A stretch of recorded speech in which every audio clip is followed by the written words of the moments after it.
இன்றைய வேளாண் தொழில்நுட்ப பகுதியில் நெல் விதை நேர்த்தி மற்றும் இயந்திர நடவிற்கான நாற்றங்கால் தயாரிக்கும் முறைகள் குறித்து ஈரோடு மாவட்டம் பவானி சாகர் வேளாண்மை ஆராய்ச்சி நிலைய மண் அறிவியல் மற்றும் தொழில்நுட்பத்துறையின் உதவி பேராசிரியர் முனைவர் ஆர் விக்னேஸ்வரி அவர்கள் தரும் தகவல்கள்.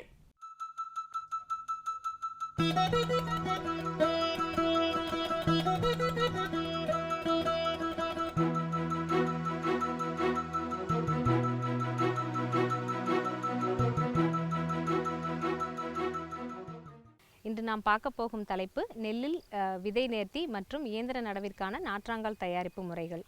தமிழ்நாட்டில் சுமார் 40 லட்சம் ஹெக்டேர் பரப்பளவில் நெல் உற்பத்தி செய்யப்படுகிறது.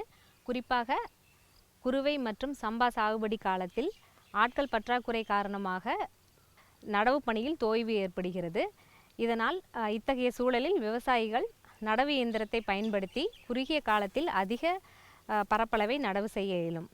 இவ்வியந்திரத்தின் மூலம் வயலின் தன்மைக்கேற்ப 1 முதல் 2 மணி நேரத்தில் 1 ஏக்கர் நிலப்பரப்பை நடவு செய்ய முடியும்.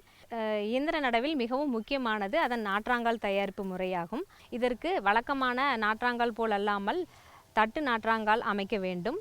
முதலில் அதற்கு தேவையான விதை நேர்த்தி செய்ய வேண்டும். இதற்காக தமிழ்நாடு வேளாண்மை பல்கலைக்கழகத்திலிருந்து வெளியிடப்பட்ட விதை பூச்சி கலவையான விதை அமிர்தம் கொண்டு விதை நேர்த்தி செய்ய வேண்டும். இதற்கு 1 கிலோ விதைக்கு 25 மில்லி என்ற அளவில், அதாவது 10 கிலோ விதை நெல்லுக்கு 250 மில்லி விதை அமிர்த பூச்சி கலவையை ஊற்றி நன்று சீராக கலக்க வேண்டும். இவ்வாறு விதை நேர்த்தி செய்யப்பட்ட விதைகளை 5 நிமிடத்திற்கு நிழலில் உலர்த்தி பின்னர் விதைப்புக்கு பயன்படுத்தலாம். அடுத்தபடியாக தட்டு நாற்றாங்கால் தயார் செய்யும் முறை பற்றி பார்ப்போம். முதலில் இதற்கு வயல் மண்ணை சேறு போன்று நன்றாக கலக்கி தட்டுக்களில் நிரப்ப வேண்டும். அதன் பின்னர் இவ்வாறு நிரப்பும் பொழுது தட்டுக்களில் கல் மற்றும் களிமண் கட்டிகள் இல்லாதவாறு பார்த்து கொள்ள வேண்டும். ஏனெனில் இது விதை முளைப்பை பாதித்து வயலில் இடைவெளி ஏற்பட்டு பயிர் எண்ணிக்கை குறைய வாய்ப்பளிக்கும். பின்னர் 5 கிராம் நன்கு பொடி செய்யப்பட்ட DAP உரத்தை விதை தட்டுகளில் பரவலாக தூவ வேண்டும். அதன் பின்னர் விதை நேர்த்தி செய்யப்பட்ட விதைகளை சீராக பரப்ப வேண்டும். இவ்வாறு நிரப்பும் பொழுது சீராக நிரப்பாமல் இடைவெளி இருப்பின் அது வயலில் பயிர் இடைவெளி ஏற்பட்டு பயிர் எண்ணிக்கையை குறைக்கும். அதன் பின்னர் விதை நிரப்பப்பட்ட தட்டுகளுக்கு மேல் மண்புழு உரத்தை கொண்டு மூட வேண்டும்.